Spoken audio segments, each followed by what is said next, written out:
Entropy क्या होता है? इंट्रॉपी मतलब रैंडमनेस, सिंपल बात। इंट्रॉपी का मतलब रैंडमनेस। जैसे मुझे बताओ, लिक्विड वाटर के मॉलिक्यूल्स में ज्यादा रैंडमनेस है या वेपर के मॉलिक्यूल्स में ज्यादा रैंडमनेस है? वेपर के मॉलिक्यूल में ज्यादा रैंडमनेस है, तो हम कहेंगे कि वेपर की इंट्रॉपी लिक्विड से ज्यादा है। इंट्रॉपी मतलब रैंडमनेस। ठीक है। अच्छा, इंट्रॉपी का फॉर्मूला क्या होता है? इंट्रॉपी का फॉर्मूला, चेंज ऑफ इंट्रॉपी का फॉर्मूला होता है ये, क्यू रिवर्सिबल बाय टी। देखो जैसे Q reversible by T, T है टेम्परेचर, क्यू रिवर्सिबल है heat added in a reversible manner. Heat added in a reversible manner का मतलब होता है आप हीट ऐड करो और हीट जो ऐड करिए उससे टेम्परेचर चेंज नहीं होना चाहिए, या बहुत सेम टेम्परेचर पे होनी चाहिए हीट ऐड। जैसे एग्जांपल बताता हूँ आपको। जैसे आपने आइस है, आइस 0 डिग्री सेंटीग्रेड पे है, इसको आप मेल्ट कर दो, 0 डिग्री सेंटीग्रेड वाटर कर दो आइस से। ठीक है। तो इसमें कुछ तो हीट आप ऐड करोगे ना, क्या टेम्परेचर चेंज हुआ? टेम्परेचर तो चेंज नहीं हुआ, लेकिन हीट तो ऐड करी है। तो इस तरह की हीट ऐड को क्या कहते हैं? क्यों रिवर्सिबल, जब टेम्परेचर चेंज ना हो। ठीक है ना। तो जैसे आपको एक और एग्जांपल बताता हूँ। आपने बहुत बड़ा कंटेनर ले रखा है, बहुत बड़ा कंटेनर। ठीक है। बहुत बड़ा कंटेनर, इसमें आपने मोमबत्ती से इसको आग लगा दी नीचे से, मोमबत्ती से हीट सप्लाई कर रहे हो। तो हालांकि over long period of time तो टेम्परेचर चेंज हो जाएगा, पर सिर्फ मैं अगर बात करूं 1 सेकंड की, 1 सेकंड में कुछ ना कुछ हीट तो ट्रांसफर हुई है ना इसको, लेकिन क्या टेम्परेचर चेंज हुआ होगा?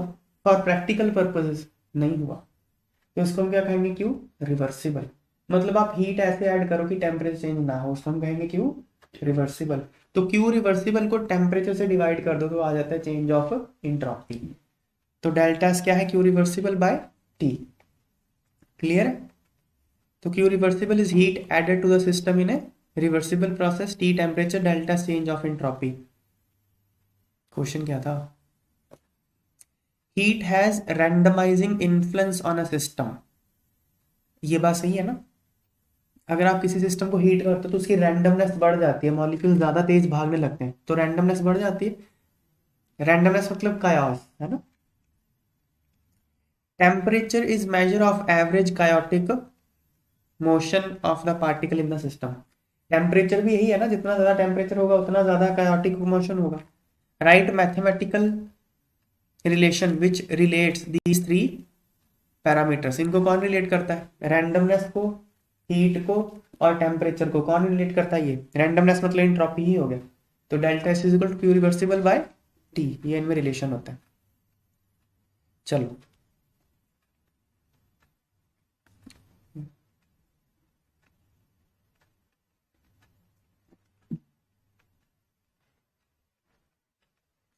the entropy change can be calculated by using the expression delta S is equal to Q reversible by T। entropy change क्या होता है? Q reversible by T। when water freezes in a glass beaker, glass beaker है, इसमें क्या है? पहले तो water है, ये क्या कर गया? फ्रीज कर गया, आइस बन गया है ना। Choose the correct statements amongst the following.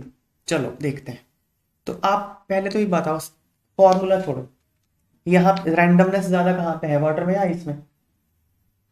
Randomness, randomness water में ज्यादा, आइस में कम है रैंडमनेस। तो अगर मैं इसकी एंट्रोपी बोलता हूँ एस डब्ल्यू, इसको बोलते हैं एस आइस, तो S ice minus S W क्या होगा? नेगेटिव नहीं हो जाएगा? बिकॉज एस वाटर ज्यादा है, एस आइस कम है। नहीं, तो ये तो नेगेटिव हो जाएगा ना। तो सिस्टम की एंट्रोपी तो क्या हो गई? डिक्रीज हो गई। सिस्टम की एंट्रोपी डिक्रीज हुई है, सराउंडिंग की इंट्रॉपी बढ़ेगी। देखो क्या है, मुझे एक बात बताओ, जब वाटर आइस बना, ये हीट रिलीज करेगा या हीट एब्जॉर्ब करेगा? रिलीज करेगा। नहीं, रिलीज ही करेगा। क्यों? तो रिलीज हो गई ना, हीट रिलीज हो गई। अब डेल्टा एस सिस्टम क्या होगा? डेल्टा सिस्टम होता है Q reversible by T. Temperature तो यहाँ 0 डिग्री सेंटीग्रेड ही था थ्रू आउट, 273 केल्विन ही था। तो Q रिवर्सिबल बाय 273। अब हीट सिस्टम से बाहर गई है, अगर हीट बाहर गई है तो नेगेटिव होता है, तो Q reversible for system is negative, इसलिए डेल्टा सिस्टम क्या होगा, नेगेटिव होगा। समझ में आ गई बात। अच्छा अब सराउंडिंग की बात करते हैं। सराउंडिंग को तो हीट मिल गई, सराउंडिंग के लिए Q reverse delta S, surrounding हो गया Q सराउंडिंग, नहीं उसको जितनी हीट मिली बाय T273। Q सराउंडिंग तो पॉजिटिव था क्योंकि सराउंडिंग में तो मिल गई हीट, सिस्टम ने लूज कर दी, वाटर ने लूज कर दी, सराउंडिंग को मिल गई हीट। Q सराउंडिंग पॉजिटिव है, इसलिए डेल्टा सराउंडिंग क्या है, पॉजिटिव है। समझ में आ गई बात है। तो delta system decreases, delta surrounding increases, third answer आ गया। क्लियर है। अगला, standard molar entropy of water liquid is 70 joule per kelvin per mole. 70 joule per kelvin per mole इसकी स्टैंडर्ड मोलर एंट्रोपी है वाटर की। Will the standard molar entropy of ice be more और less then 70। ये देखो, ये बोल रहा है कि ये लिक्विड वाटर है, इसकी एंट्रोपी है 70, तो आइस की 70 से कम होगी या ज्यादा होगी बताओ, कम होगी ना, क्योंकि कम हो जाती है ना इसकी एंट्रोपी, तो लेस देन है, सिंपल बात है कि एंट्रोपी वाटर साइज बनने में कम हो जाती है, सिंपल क्वेश्चन है, ऊपर जैसा ही है। Next, a liquid crystallises into A solid.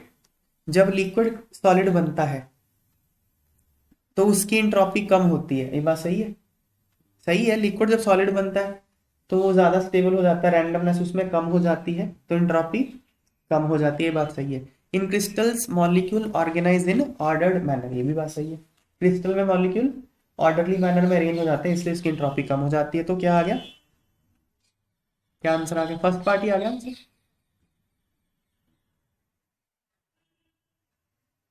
ठीक है ना, option one is the correct answer.